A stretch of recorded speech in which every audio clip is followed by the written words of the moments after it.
Hey guys, what is up? It's Dusty here and welcome back to another crypto video. Today, I have a couple of really important things to share. So I would suggest you guys to sit down on your buttocks really tight and really properly because it's about to be a bumpy ride. Put those seatbelts on. Alright, so John Deaton said whistleblower alert. And we covered this partially in the stream before, but I have a different view on it now that I want to share with you guys. And I noticed the stream didn't really do too well, so the majority of the people who watch my channel most likely did not get a notification or update on this exact matter. That is why I'm covering it right now. Sunday Saucy deserves a fat bag. I think Bill Hinman could have used some legal advice before signing the sworn declaration filed by the SEC.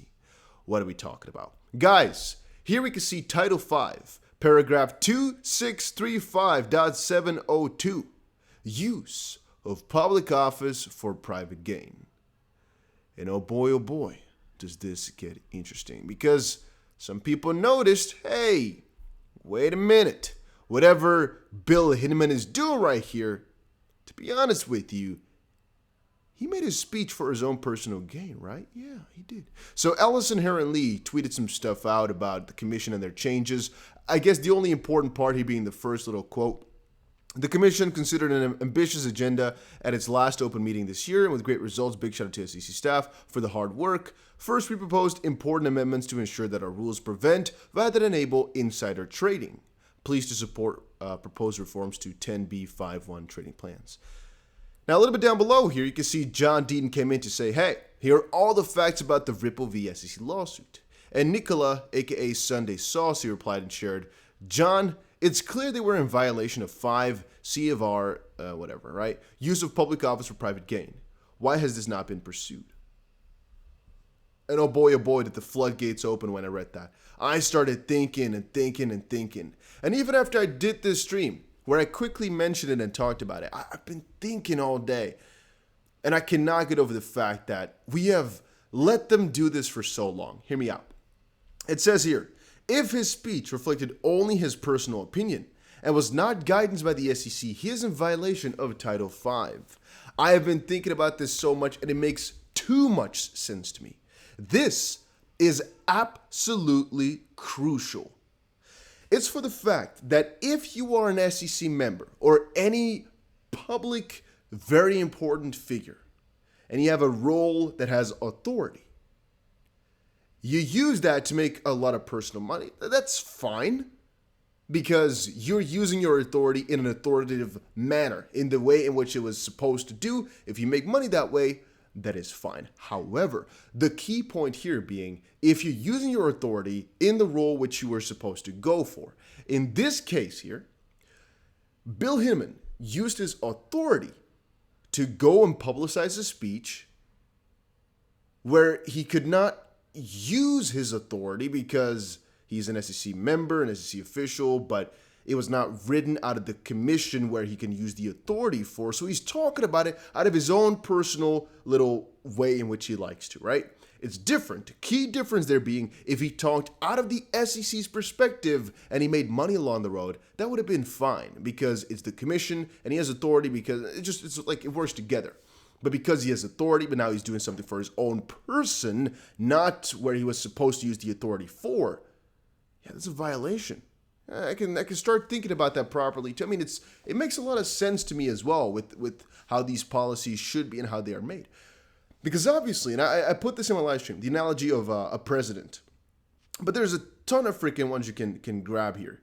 If, a president, really, really wealthy, he starts talking as the president about hotels, for example, it's all fine because they basically made sure that whatever he's going to talk about here is not manipulative in a certain sense, or at least allowed, because that's, again, what the government has decided. If, however, the president, who has a lot of authority, goes on a rampage, which is completely public, but his own personal opinion, which drastically increases his own stock prices, for example, of his own stocks, because he starts really talking positively about hotels, or starts saying, I don't think this should be banned or so, and he's like the main manufacturer of it. Well, it's quite logical to understand that people are going to think that he said that with the authority, when in reality it's just a personal opinion which should have held zero accountability or zero anything.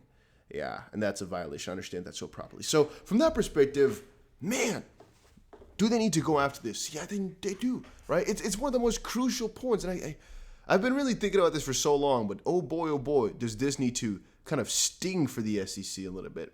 The speech was intended to express my own personal views. To the best of my knowledge, the commission had not taken any view at the time, and still has not taken any position or expressed a view as to whether offers and sales of Ether constituted offers and sales of securities.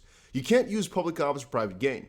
An employee shall not use his public office for his own private gain, for the endorsement of any product, service, or enterprise, or for the private gain of friends, relatives, or persons with whom the employee is affiliated. You can think about it like this as well.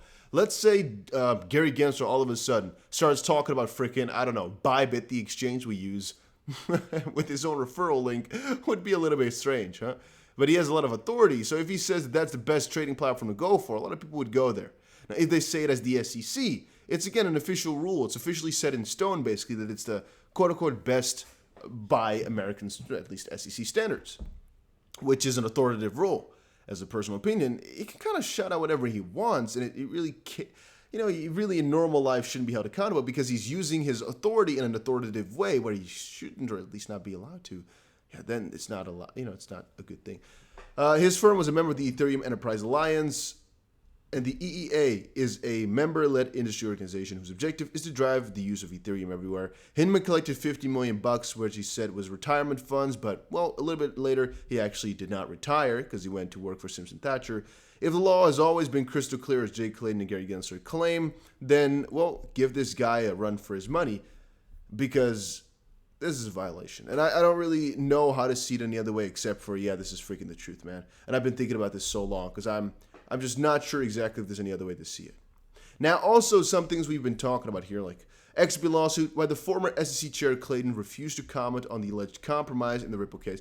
There's also so much speculation and so much going on right now with a lot of back and forth about Jay Clayton doing some dubious stuff, but also some of the speeches which he writes and some of the contradictions that he proposes or talks about here. Guys, the Ripple v. SEC lawsuit, even though there's not that many updates right now, is getting pretty juicy from a little bit of a deeper layer. At least as far as I know, I'm noticing. It's getting pretty damn juicy up in here, guys. And I'm all up for it. I read all this stuff. I try to report as much as I can as well to you guys. So right now, though, this is not so important, but it's the idea that there's so many contradictions and so many questions about Ethereum as well.